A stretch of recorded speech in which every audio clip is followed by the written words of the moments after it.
নমস্কার। গল্পসঙ্গীর গল্পের আসরে আপনাদের স্বাগত জানাই। আজ আপনাদের পড়ে শোনাব সাহিত্যিক মানিক বন্দ্যোপাধ্যায়ের লেখা গল্প মাটির সাকি।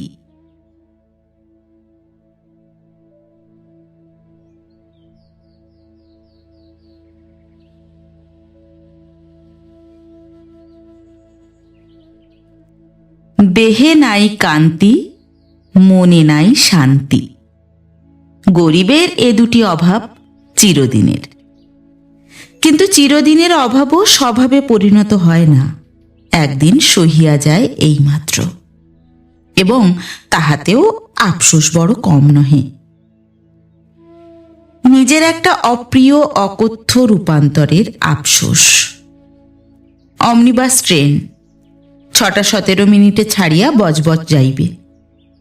ট্রেনটি এমনই সংক্ষিপ্ত যে মেয়ে গাড়ির বাহুল্য নাই। গাড়ি ছাড়িবার কয়েক মিনিট পূর্বে উঠিয়া সুশ্রী মেয়েটা ঠিক সামনে শক্ত হইয়া বসিয়া আছে। মুখের দিকে চাহিবার ইচ্ছাও যেন হয় না, ভয় করে। মনে হয় ক্ষণকাল চাহিয়া থাকিলে পাতলা ঠোঁট দুটি শুষ্ক ও শীর্ণ হইয়া উঠিবে, মসৃণ গাল ভাঙিয়া ব্রণের দাগে ভরিয়া যাইবে। ভাসা ভাসা চোখ দুটি বুভুক্ষায় মুমূর্ষ পশুর চোখের মতো পীড়িত ও শকাতর হইয়া উঠিবে। কপালে দেখা দিবে তেল মাখা চটচটে ঘাম। রূপ দেখিলে দু চোখ কুরূপের স্বপ্নে বিভোর হইয়া যায়। কি আতঙ্কেই মিনিটগুলো ভরিয়া উঠিল।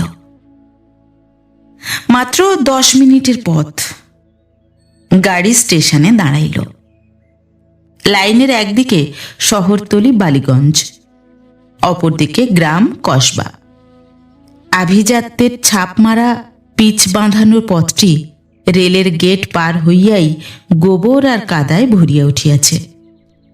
দুপাশের দোকানগুলোর গ্রাম্য মূর্তির গায়ে শহুরে ভাবের তালি লাগানো, খালি গায়ে বুট পরা মানুষের মতো। কিন্তু এগুলোর দিকে চাহিয়া নিত্যই শঙ্করের মনে হয় যে এরকম একটা দোকান দিতে পারিলেও বুঝি মন্দ হইত না। ঘোষালপাড়া ছাড়াইলেই শঙ্করের বাড়ি। বাড়িটি পাকাও বটে, দোতলাও বটে, কিন্তু যেমন পুরাতন তেমনি ক্ষুদ্র। পথ হইতে দোতলার খোলা ছাদে উঠিবার খোলা সিঁড়ি খানিকটা চোখে পড়ে। মনে হয় চুনবালির বাঁধনহীন কতকগুলো আলগা ইটে পা দিয়া এ বাড়ির লোকের ঊর্ধ্বগতির প্রয়াস। স্থানটি কিন্তু বেশ ফাঁকা আর পরিষ্কার। বাড়ির সামনে একটা পুকুর, ছোট কিন্তু জল পচা নয়। দক্ষিণে 50 মাঠের ব্যবধানে রায়বাহাদুর মহাদেব বোসের বাড়ি। রায়বাহাদুরের অনেক টাকা ছিল বলিয়া এখানে সস্তা জমি কিনিয়া বাড়ি করিয়াছিলেন। রায়বাহাদুর এখন বাঁচিয়া নাই। ছেলে সুকান্ত বাপের টাকা ও বাড়ির মালিক। বড় বড় ঘর তুলিয়া দামি আসবাবে সাজাইয়া, ছবির ফ্রেমের মতো চারিদিকে বাগান করিয়া এবং অন্যান্য বহুবিধ সংস্কারের দ্বারা সে বাড়িটাই বাসোপযোগী করিয়া নিয়াছে। বাগানের একটা যুবতী পুষ্পবতী বকুলিকার ছায়ায় বসিয়া নিত্য অপরাহ্নে সে পত্নী হিমানির সঙ্গে চা পান করে। আপিস ফেরতা পুকুর পাড় ঘুরিয়া নিজের বাড়ির দরজায় যাইবার সময়টুকু শঙ্কর ইহাদের দেখিতে থাকে। মৃদু হাসি ও কথার মাঝে মাঝে চায়ের কাপে চুমুক দেওয়ার বিরাম। রস্যপদ লোমশ কুকুরটিকে কাছে টানিয়া মাথা চাপড়ানো, আশেপাশে 2-4টা বকুল ফুলের এলোমেলো বর্ষণ। শঙ্করের চোখে ইহা আর পুরানো হইল না। রোজই তার মনে হয় কলেজ জীবনে পড়া কবিতাগুলি এক একটি বাছিয়া নিয়া উহারা যেন অভিনয় করে। চেনা আছে, পরিচয় নাই। ও পক্ষে আগ্রহের অভাব, এ পক্ষে সংকোচের বাধা। কল্পনাতীত উপভোগ্য জীবনটা উহারা কিভাবে ভোগ করে জানিবার সকরুণ কৌতূহল নিয়া ভাঙা ঘরে শঙ্কর দিন কাটায়। পয়সার টানাটানি, ছেলে মেয়ের কান্না, আর বিধুর ধুঁকিতে ধুঁকিতে রান্না করা, বাসন মাজার ফাঁকে ফাঁকে অদৃষ্টের নিন্দাবাদ। 9টা 11 গাড়িতে আপিসে গিয়া 6টা 17 গাড়িতে বাড়ি ফেরা। এই তো জীবন। জীবনের এত অধিক বৈচিত্র্য সহ্য হইয়া গিয়াছে বলিয়া আফসোস করিয়া মরে। আজ বকুলতলা খালি দেখিয়া সে বিস্মিত হইল। সচরাচর ইহা ঘটে না। শেষ বেলায় বকুলতলায় আসিয়া বসার নেশা যে কত তীব্র, দূর হইতেও সে যে তাহা জানে। বাড়ি ঢুকিয়াই কারণটা বোঝা গেল। ছেলে মেয়ে 3জন কাঁদো কাঁদো মুখে একপাশে দাঁড়াইয়া আছে। বিধু চোখ বুজিয়া পড়িয়া আছে চৌকির মলিন বিছানায়, এবং শিয়রের কাছে টুলে বসিয়া হিমানি তার মাথায় ডবল আইস ব্যাগ চাপিয়া ধরিয়া আছে। অবস্থাটা বুঝিতে একটু সময় লইয়া শঙ্কর প্রশ্ন করিল, কি হয়েছে? হিমানি বলিল, জ্বর, অজ্ঞান হয়ে পড়েছিলেন, এখনো জ্ঞান হয়নি। ছেলেদের চেঁচামেচি শুনে এসে দেখি মেঝেতে পড়ে আছেন। ঘামে জামাটা ভিজিয়া গিয়াছিল, কিন্তু হিমানির সামনে খোলা চলে না, তলায় গেঞ্জি নাই। স্বামীর খালি গাও হিমানি কোনোদিন দেখে নাই বলিয়াই শঙ্করের বিশ্বাস। বোতামগুলি আলগা করিয়া দিয়া সে বলিল, আমার আপিস এত দূরে যে চেঁচিয়ে ওরা মরে গেলেও শুনতে পাই না। এই বাহুল্য কথাটা বলিবার উদ্দেশ্য বাহুল্য নয়। হিমানি চুপ করিয়া রহিল। ছোট মেয়েটি বাবাকে দেখিয়া কাঁদিতে আরম্ভ করিয়াছিল। চোখের শাসনে তার কান্না থামাইয়া শঙ্কর বলিল, আজ এসে দেখছি অজ্ঞান, আর একদিন এসে হয়তো দেখব মরে গেছে। শঙ্করের আশঙ্কা হালকা করিয়া দিবার কোনো চেষ্টা না করিয়া হিমানি বলিল, এ সময় কোনো আত্মীয়কে এনে কাছে রাখা উচিত। শঙ্করের সুর তৎক্ষণাৎ বদলাইয়া গেল। এখনই? এই তো মোটে 7 মাস, এখন ভয় কিসের? হিমানির মুখের উপর দিয়া একটা কালো মেঘ ভাসিয়া গেল। কথা কহিল ক্লিষ্ট স্বরে, এ যে কি ভয়ানক সময় আপনি বুঝবেন না। যত সাবধান হওয়া যায় ভয় কমে না। সর্বদা একজন মেয়ে মানুষ কাছে না থাকলে যে কি সর্বনাশ হয়ে যেতে পারে। অন্ধকারে সাপের ঠান্ডা স্পর্শ পাওয়ার মতো শিহরিয়া সে চুপ করিল। দেখা গেল তাহার মুখ ভারী বিবর্ণ হইয়াছে। 3টি সন্তানের জননীর সম্বন্ধে অপুত্রবতীর আশঙ্কার পরিমাণটা শঙ্করের কাছে পরমাশ্চর্যের মতো লাগিল। এভাবে হিসাব করিলে সকল অবস্থায় নরনারী নির্বিশেষে কত রকম সর্বনাশই তো হইতে পারে। মাথা ঘুরিয়া পড়িয়া 8 ঘন্টার ভিতর তার পঞ্চত্ব লাভ সৃষ্টি ছাড়া কিছু নয়। সেজন্য ব্যতিব্যস্ত হইয়া থাকার কোনো অর্থই যে হয় না। কিন্তু ইহার আতঙ্ক অত্যন্তই সুস্পষ্ট। ঠান্ডায় ফ্যাকাশে আঙুলগুলি পর্যন্ত থরথর করিয়া কাঁপিতেছে। মনে হয় বুকের ভিতর ধুকধুকানিরও সীমা নাই। শঙ্কর বলিল, আপনার শরীর আজ ভালো নেই মনে হচ্ছে। জ্বরে অচৈতন্য স্ত্রীকে অতিক্রম করিয়া সদ্য পরিচিতার শরীর একটু ভালো না থাকার জন্য দুর্ভাবনা ভালো শোনাইল না। মুখ তুলিয়া ম্লান হাসিয়া হিমানি বলিল, রোজ যেমন থাকি আজও তেমনি আছি। আমার কথা বাদ দিন, শরীর ভালো থেকেই বা কি হবে? ডাক্তার চ্যাটার্জি এসেছিলেন, রক্ত নিয়ে গেছেন, ওষুধও লিখে দিয়েছেন। জ্ঞান হলে 1 দাগ খাওয়াতে হবে। আমার জন্য কিছুই করার রাখেননি দেখছি। ডাক্তারের ভিজিট লাগেনি, উনি আমাদের বন্ধু। তবে পিড়াপিড়ি করব না, কিন্তু আপনার চা খাওয়ার সময় পার হয়ে গেছে, আপনি এবার ছুটি নিন। হিমানি ব্যাকুল হইয়া বলিল, না না, আমায় ওর কাছে থাকতে দিন, চা এখানেই দিয়ে যাবে। লণ্ঠনটা নতুন, ধোঁয়া হয় না, কিন্তু কমানো রহিয়াছে বলিয়া আলো অনুজ্জ্বল। এই আলোতেই হিমানির মুখখানা যেন স্পষ্টতর দেখাইতেছে। সেদিকে চাহিয়া থাকিয়া শঙ্করের মনে হইল, আপিস যাইবার সময় সে কি কল্পনাও করিতে পারিয়াছিল যে ফিরিয়া আসিয়া গৃহে এমন দুর্ভাবনা ও এত বড় বিস্ময় সঞ্চিত থাকিতে দেখিবে। হিমানির আজিকার ব্যবহার অদ্ভুত। 4 বছরের প্রতিবেশী ইহারা, কিন্তু গরিব প্রতিবেশীকে কবে কতটুকু আমল দিয়াছিল। সংবৎসরে হিমানি ও বিধুর মধ্যে একটি বাক্য বিনিময়ও হইয়াছে কিনা সন্দেহ। আর আজ নিজে হইতে আসিয়া এমন সেবাই আরম্ভ করিয়া দিয়াছে যে প্রয়োজন শেষ হইলেও উঠিয়া যাইতে চায় না। টাইম পিসটায় 10টা বাজে। বেলা 1টা হইতে একভাবে বিধুর শিয়রে বসিয়া আছে। 3-4 বার নিজে ডাকিতে আসিয়া একরকম ধমক খাইয়াই সুকান্ত ফিরিয়া গিয়াছে। কেরানির কুশ্রী বধূর সেবার জন্য ধনীর তরুণী প্রিয়ার একই লোলুপতা।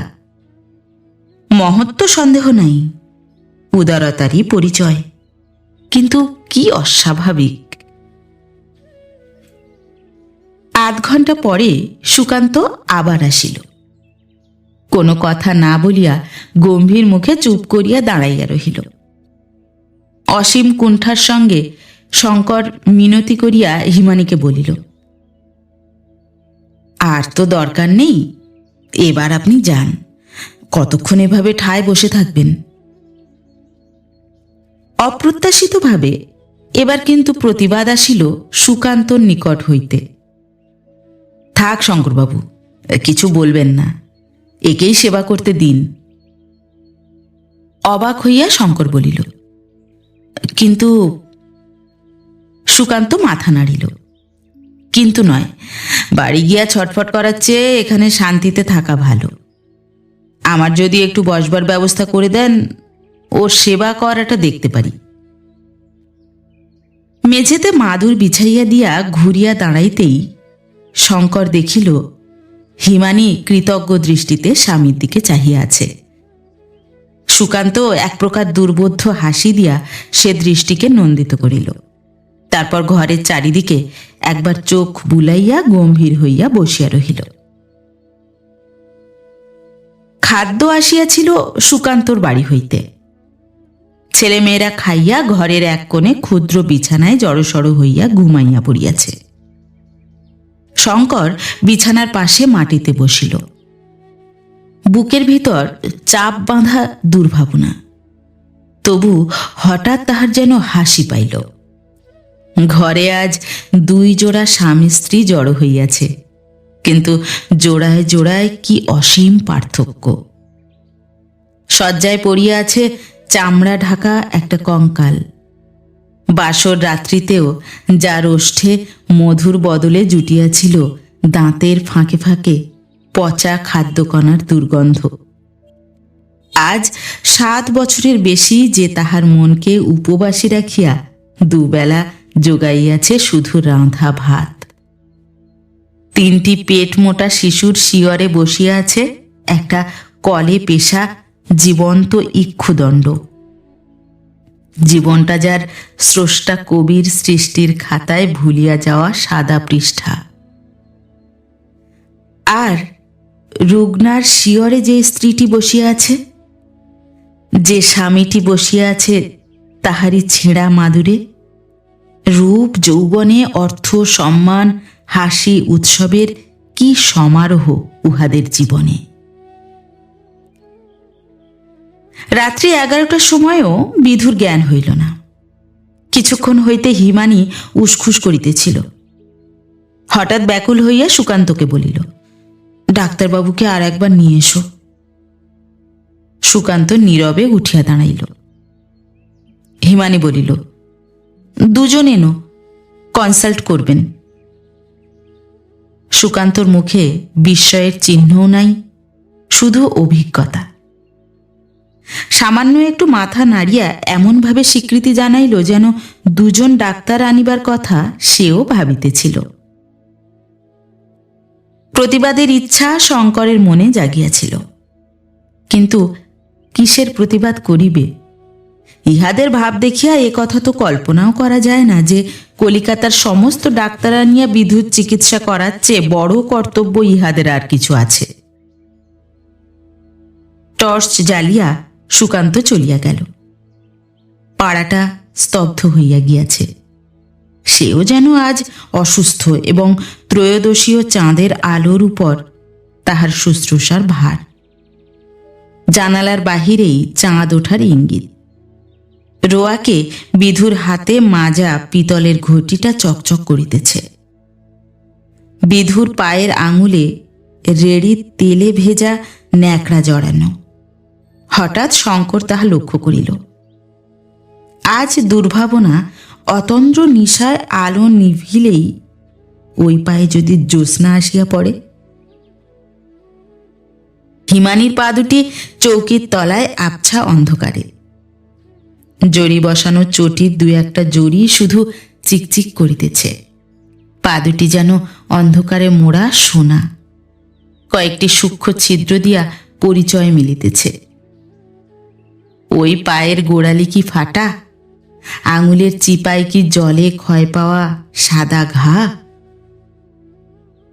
শঙ্করের মনে হইল হিমানির পা দুটি চৌকির তলা হইতে টানিয়া আনিয়া এই একান্ত অসম্ভব সন্দেহ ভঞ্জন করিয়া না নিলে চিরদিন তাহার মন কেমন করিবে। চোখ দুটি জ্বালা করিতেছে দেখিয়া শঙ্করের কৌতুক বোধ হইল।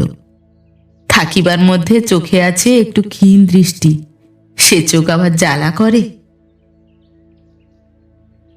আপনি খাবেন না? খেয়ে নিন, ভেবে আর কি করবেন। শঙ্কর চাহিয়া দেখিল হিমানি মুখের দিকে চাহিয়া আছে। স্ত্রীর অসুখের কথা ভাবিতেছিল না বলিয়া তাহার এক বিন্দু লজ্জা হইল না। বলিল, আজ খাব না। আপনি না খেলে এর কোনো উপকার হবে না। আমার অপকার হবে, অম্বলে বুক জ্বলে যাচ্ছে। সকলেরই দেখছি সমান অবস্থা, আমারও অম্বল হলে বুক জ্বলে যায়। বসিয়া থাকিতে থাকিতে শঙ্কর কুঁজা হইয়া গিয়াছিল। অকস্মাৎ সোজা হইয়া বসিল। আপনার অম্বল? হিমানি ম্লান হাসিল। আর কলিক, যেদিন ধরে মনে হয় ব্যথায় বুঝি দম আটকাবে। মাগো, সে যে আমার কি কষ্ট। শঙ্কর আবার কুঁজা হইয়া গেল। বিশেষভাবে হতাশ হইলেই তার মেরুদণ্ডটা ধনুকের মতো বাঁকিয়া যায়। হিমানি একটু ভাবিয়া বলিল, কিন্তু ও জন্য আমার নালিশ নেই। কলিকের ব্যথা থাকার জন্য আবার নালিশ কি থাকিতে পারে শঙ্কর বুঝিতে পারিল না। বলিল, কেন? হিমানি নত মুখে অস্বাভাবিক গলায় বলিল, শুনলে আপনি লজ্জা পাবেন। ও যে আমার প্রাপ্য। প্রত্যেকটি মেয়ের জন্য ভগবান নির্দিষ্ট ব্যথা মেপে রাখেন। মাথা পেতে নিজের ভাগ নিতেই হবে। ব্যথার এক রূপ এড়িয়ে গেলে অন্য রূপে দেখা দেবেই। কি অদ্ভুত মন্তব্য! সংকোচে নয়, মন্তব্যের ভারে শঙ্কর মাথা হেঁট করিল। কথাগুলি যেন এক বোঝা অভিযোগ, একটি সুদীর্ঘ জীবনের ব্যর্থতার মতো অসম্ভব ভারী।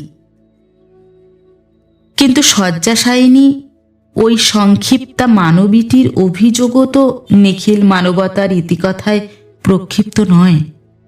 ওর বুকে দৃশ্যমান পাঁজরা ও কালি পড়া চোখের অত্যধিক স্নেহের কালো ছানি ওর জীবনযাত্রার অধিকারীর অন্তহীন বঞ্চনার তবে মানে কি? ভগবানের মাপিয়া রাখা ব্যথার ভাগের সঙ্গে মানুষের গুঁজিয়া দেওয়া ব্যথায় ওর শিরায় রক্তের রঙও বুঝি ফ্যাকাশে হইয়া গিয়াছে। হিমানির কথাটা সে বুঝিল না বোঝার মতো করিয়া। ও নিত্য অপরাহ্নে বকুলতলায় স্বামীর সঙ্গে চা পান করিতে পায়। ভোরবেলা মোটরে চাপিয়া লোকালয় ছাড়িয়া গিয়া খোলা মাঠের মাঝখানে নির্জন পথপ্রান্তে ক্ষণকাল বিশ্রাম করে। লক্ষ্য ছাপানো মনের সঙ্গে নিত্য ওর ঘনিষ্ঠতা জন্মে। আঙুলের সোনার কাঠি দিয়া সেতারের ঘুমন্ত রাগিনীরও ও ঘুম ভাঙায়। গন্ধ তেলে খোঁপা বাঁধে, সাবান মাখিয়া স্নান করে, ঘরে পড়িয়া বেনারসি ছিঁড়িয়া ফেলে। বিধুর কি আছে? সহানুভূতির অভাব ছিল না, কিন্তু হিসাবে হিমানির হার হইল। সুকান্ত ডাক্তার নিয়ে ফিরিবার পূর্বে বিধুর জ্ঞান হইল। রক্তবর্ণ চোখ মেলিয়াই সকলকে চমকাইয়া দিয়া চেঁচাইয়া উঠিল। হিমানির হাত হইতে 2টা আইস ব্যাগই খসিয়া পড়িল। ছোট খোকা ঘুম ভাঙিয়া করুণ সুরে কাঁদিতে লাগিল। শঙ্কর ধর্মর করিয়া উঠিয়া দাঁড়াইল। বিধুর আর্তনাদের শব্দার্থ এই, মাগো এ ডাইনি কে? খোকা, ওরে খোকা! বার কয়েক গলা চিরিয়া খোকাকে ডাকিয়া সে দিব্য সুর করিয়া কাঁদিতে আরম্ভ করিয়া দিল। খোকা রে! হিমানি আইস ব্যাগ 2টি তুলিয়া আবার মাথায় চাপিয়া ধরিল। খানিক পরে শ্রান্ত হইয়া বিধু বোধহয় ঘুমাইয়া পড়িল। হিমানি জিজ্ঞাসা করিল, খোকা কোনটি? নেই। নেই? না, ওর মনে থাকতে পারে, পৃথিবীতে নেই। জ্যোৎস্না রাতে খোকা একদিন ছাদ থেকে পাকা উঠানে পড়ে গিয়েছিল। হিমানি চমকিয়া বলিল, সত্যি? হ্যাঁ, জ্যোৎস্না উঠলেই খোকাকে নিয়ে ও ছাতে উঠত কেন কে জানে। রান্নার ফাঁকে ফাঁকে কতবার যে ছুটে যেত ঠিকানা নেই। জিজ্ঞাসা করলে বলতো জ্যোৎস্না দেখতে ভালো লাগে। ও কথা সত্যি নয়। হিমানির কণ্ঠে কাতরতা। তা ঠিক, জ্যোৎস্না দেখে ওর ভালো লাগা অসম্ভব, কিন্তু কেন যে উঠত ভেবে পাই না। মুখ আড়ালে রাখিয়া হিমানি নীরব হইয়া রহিল। তেল কমিয়া গিয়াছিল। বার কয়েক দপদপ করিয়া আলোটা নিভিতে আরম্ভ করিল। অনেক খোঁজাখুঁজির পর শঙ্কর যখন তেলের বোতলটা নিয়ে আসিল, আলো প্রায় নাই। দেখা গেল জ্যোৎস্না আসিয়া সত্যই বিধুর পায়ের কাছে বিছানায় লুটাইয়া পড়িয়াছে। বিধু কিন্তু পা গুটাইয়া নিয়াছিল। তেল ভরিবার চেষ্টায় আলোটা একেবারে নিভিয়া গেল। প্রায় রুদ্ধ কণ্ঠে হিমানি বলিল, কতদিন আগে শঙ্করবাবু? কিসের? কতদিন আগে খোকা ছাদ থেকে? আলো জ্বালিবার চেষ্টা করিতে করিতে শঙ্কর বলিল, 5-6 মাস হলো বই কি, চৈত্রের প্রথমে। কান্না শুনিনি তো? শঙ্কর মাথা নাড়িল। ও এখানে কাঁদেনি, খোকার সঙ্গে হাসপাতালে গিয়েছিল, সেখান থেকেই ওকে ওর মার কাছে রেখে এসেছিলাম। লণ্ঠনটা কেরোসিন কাঠের ভাঙা টেবিলে বসাইয়া গম্ভীর গলায় বলিল, কি জানেন, মরা কান্না আমার একেবারে সহ্য হয় না, মাথা ঘোরে। যেন সে ছাড়া জগতের আর সব মানুষের মরা কান্না সহ্য হয়, যে কাঁদে তারও। মানুষ যে কাঁচা মাটির পাত্র, একবার ভাঙিলে চোখের জলে গুলিয়া আবার গড়া যায়, এ কথা সে যেন জানে না। হিমানী কাঁদো কাঁদো হইয়া বলিল, মরা কান্না সত্যি বড় বিশ্রী, কিন্তু কাঁদতে না পারলে আরো বিশ্রী হয়। আমার ছোট ভাইটি যখন মরে যায় আমি কাঁদতে পারিনি। শঙ্কর বলিল, কেন? কি জানি, নিজের হাতে মানুষ করেছিলাম বলে বোধহয়। 6 মাসের ভাইকে 7 বছরের করেছিলাম। সে মরলে কি কেউ কাঁদতে পারে? শঙ্কর নীরবে মাথা নাড়িয়া জানাইল, পারে না। হিমানী যেন তাহাতে খুশি হইল না, ক্ষুব্ধ স্বরে বলিল, অন্তত পারা উচিত নয়। ওরকম ভাইয়ের সঙ্গে পেটের ছেলের কি তফাৎ আছে? মরলে অজ্ঞান হতে হয়, কাঁদতে নেই। বলিয়া সে নিজের মনে বার কয়েক শিরস চালনা করিল। আবল তাবল মন্তব্যগুলির মধ্যে ইহা কোনটির প্রতি সংশয়ের প্রতীক বুঝিতে না পারিয়া শঙ্কর চুপ করিয়া রহিল। ডাক্তার চ্যাটার্জি এবং কলিকাতার আর একজন নামকরা ডাক্তারকে নিয়া সুকান্ত ফিরিল। চ্যাটার্জি রক্ত পরীক্ষা করিয়াছিলেন। বলিলেন, রক্তে মেলিগন্যান্ট ম্যালেরিয়ার জীবাণুর অন্ত নাই।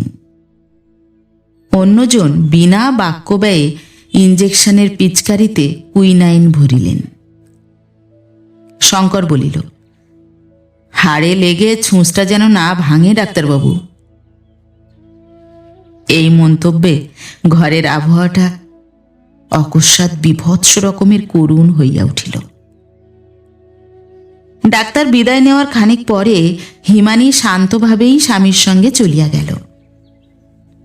ফিরিয়া আসিতে যতটা সময় লাগিল তাহাতে বোঝা গেল বাড়ি পর্যন্ত পৌঁছিয়াছিল। একটা কথা বলতে এলাম বলিয়া ভূমিকা করিল। কি কথা বলুন?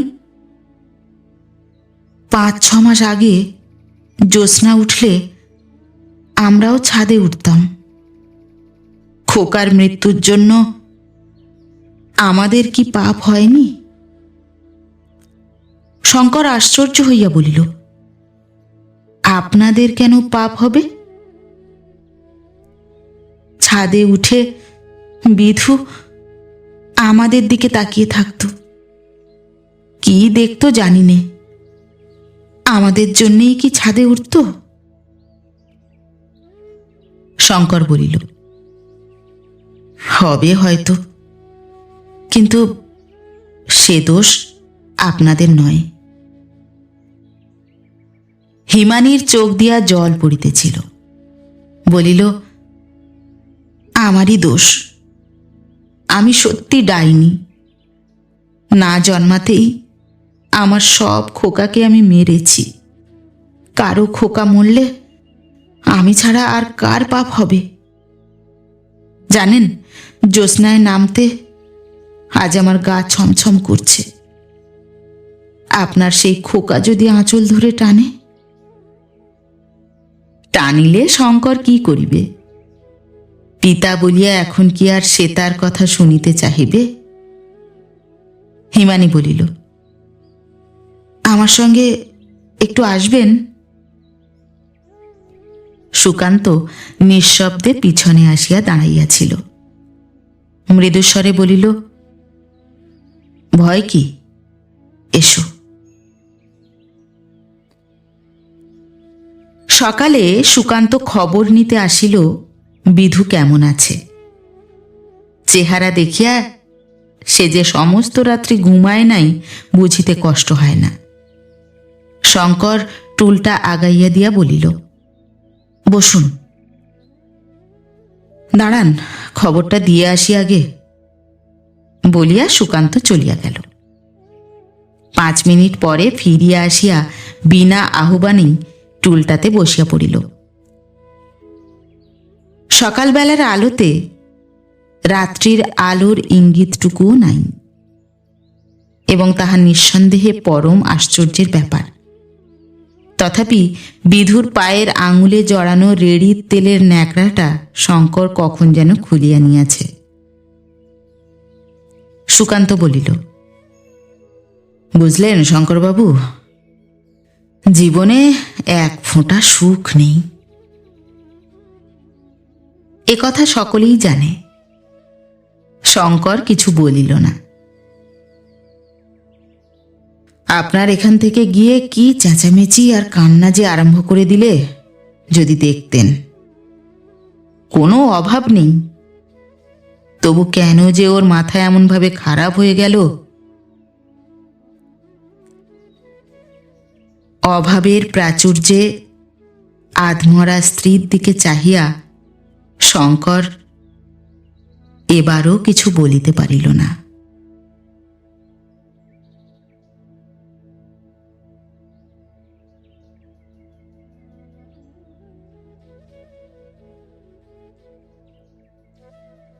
নমস্কার।